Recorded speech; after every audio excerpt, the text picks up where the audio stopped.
Hi everyone, welcome back to the channel. I'm Mike. It's been pretty busy since Hurricane Ian, but things are getting back to normal. And I did have a chance to go on a little vacation of sorts to Key West, and I have a Tiki Bar review. Well, not really a Tiki Bar, but let's say a famous bar. And most likely, if you've been to Key West, you've been there. So we're going to do a little Pinacolada review at a maybe, dare say, even internationally famous bar in Key West, and a little review of the little Key West trip and things like that. So I hope you enjoy it. Remember to please like and subscribe and ring the notification bell. It really helps with the algorithm from YouTube. And let's get into our trip to Key West and the world famous, internationally famous bar that we had a pina colada at. As you already know, I live on the west coast of Florida, the sun coast of Florida. So we decided that we were going to drive to Key West for a variety of reasons.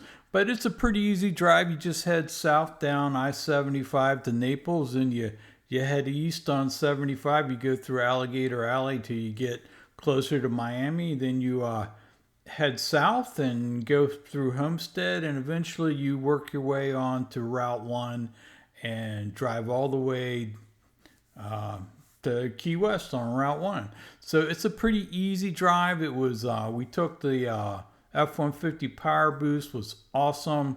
Got 24 miles to the gallon round trip on the truck, and we got over 30 miles to the gallon from Key Largo to Key West because we were able to use the electric motors a lot. But if you've never been to Key West, I highly recommend driving down Route 1.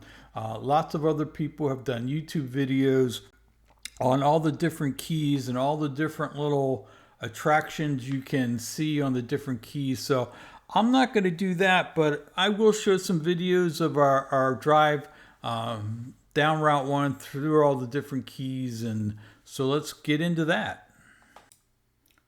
I have a lot of video going down there. I think this is the ever famous 7-mile bridge here. I'm not exactly sure. I have so much bridge video, it's hard to tell which one is which, but it's pretty obvious when you hit the 7-mile bridge.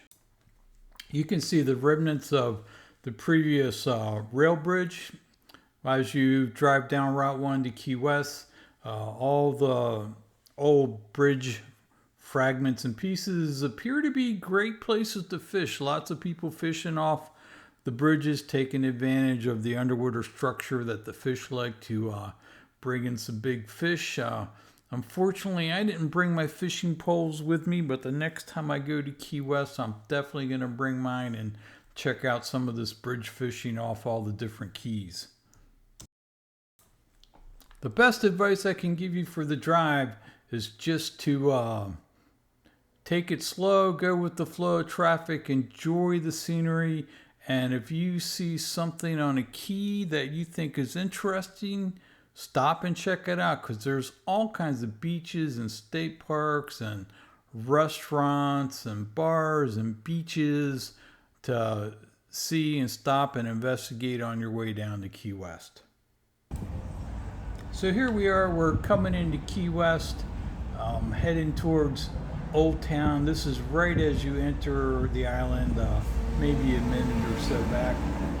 Nice palm trees, water, to your right, very scenic. And right now we're technically on the way to the hotel we were staying at, but this also takes you right to Old Town.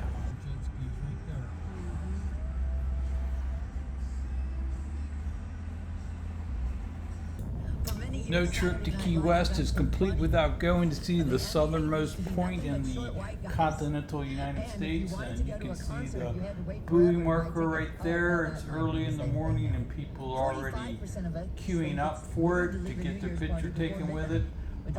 So, if it's busy and you don't feel like waiting, you can always come back later. A lot of people will just take a picture of it from the side and things like that if they don't feel like waiting. But for us, it wasn't a long wait, and we got our pictures taken at the buoy.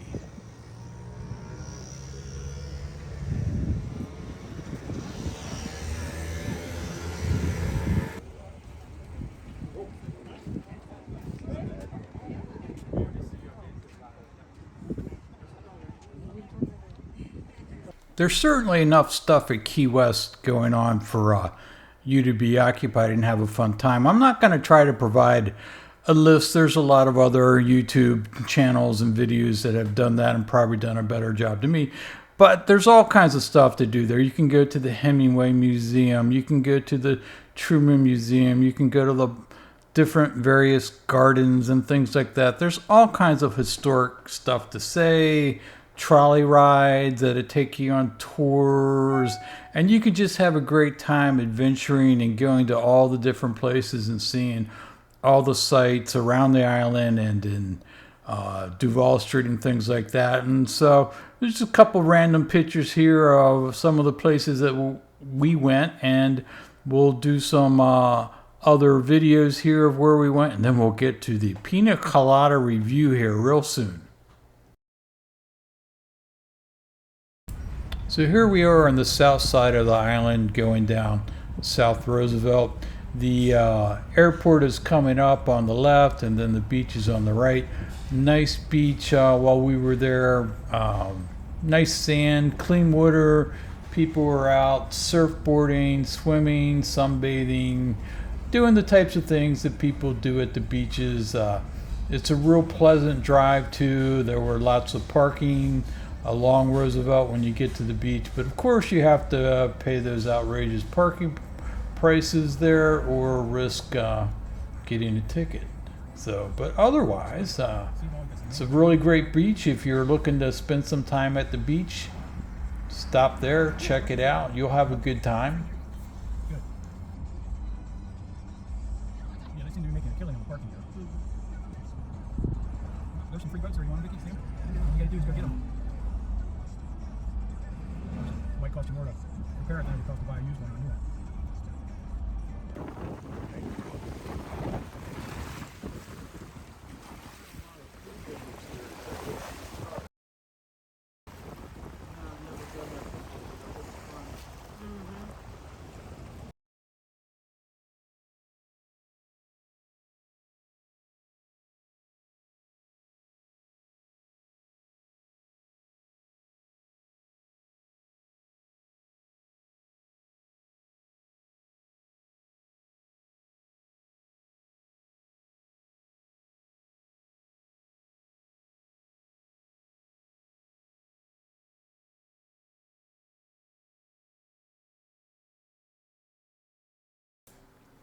If you've never been to Key West, a mandatory stop, of course, is Mallory Square in the evening for the Sunset Festival.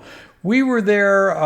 There was no cruise ships or anything like that, so it was a pretty sparse crowd for the most part. But generally, they have a lot of street performers and stores and restaurants and things like that in that area. It's a great place to go, just hang out, to see the sights, people watch the boats go in and out, check out some of the street performers and do some shopping and just have a good time.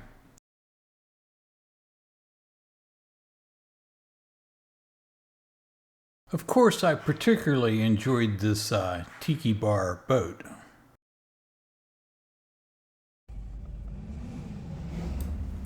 No trip to Key West is complete without spending some time on Duval Street. This is an old town, and it is the restaurant entertainment district. We'll take a quick run down Duval Street all the way to the end, then you hang a right and you go to the southernmost buoy. But there are all kinds of just great, unique restaurants, bars, creameries, stores, you name it, you can find it here. There is something for everyone for you to spend some time and enjoy yourself, and you can certainly come down here in the evenings and partake of the party atmosphere, or even during the afternoon. It's a party atmosphere down here on Duval Street, but just lots to do and see, and interesting and unique stores for you to spend some time in. I was surprised while we were here that parking was not an issue. I thought it was going to be. There are lots of parking lots and there's lots of street parking, and it's always kind of a situation where there's always someone coming and going. So if there's a particular place you want to park, if you just hang out for a few minutes, someone will leave. But I will say it is expensive. You do have to pay by the hour, and if you're going to be down here, it's probably worth it. If you're going to be a while, to spend the money for 8 hours or 12 hours or what have you, just so that you don't have to worry about getting a ticket and things like that.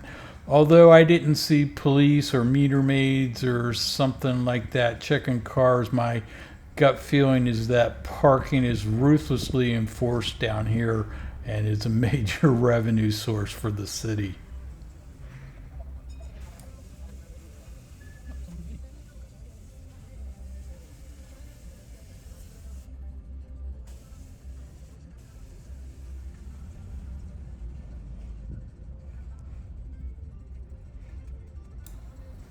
Here we are coming towards the end of Duval Street. We're going to hang it right here, and we're going to head right to the southernmost buoy by the southernmost restaurant, by the southernmost hotel, etc., etc.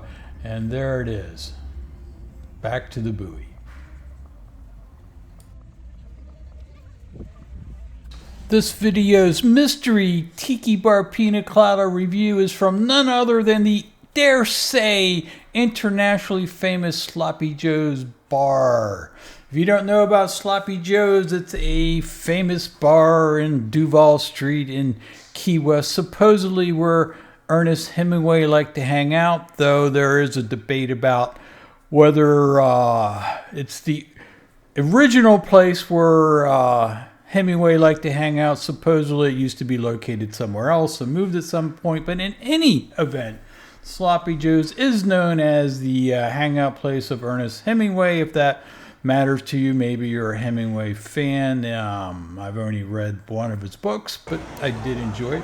But in any event, though it's not a tiki bar, it is a world famous bar. So we have a pina colada review at Sloppy Joe's. Before we get to the pina colada, let's talk about the food. Sloppy Joe's has a pretty robust menu. You'll find something that you like.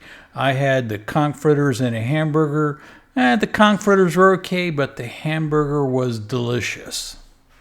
It was a pretty good looking pina colada for being in just a plain plastic cup. I will say, if it had been in a proper tiki cup, that would have really set it apart.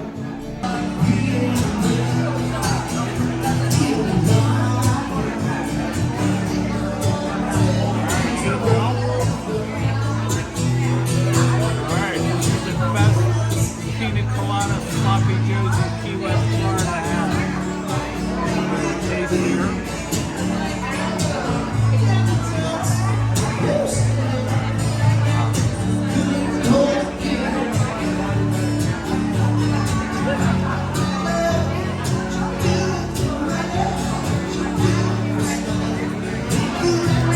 With a test tube floater.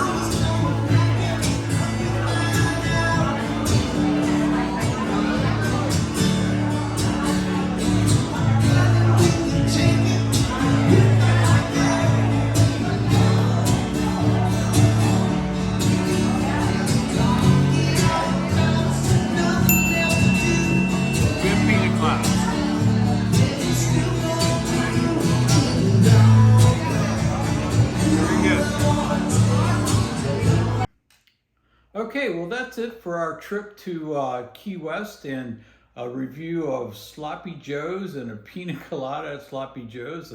As I said earlier, it's been about more than 30 years since I've been to Key West, so it was a nice trip. Good to go back and see what has changed and what hasn't changed. Not that I really remembered that much from when I was there in the mid-80s, but it was a fun trip.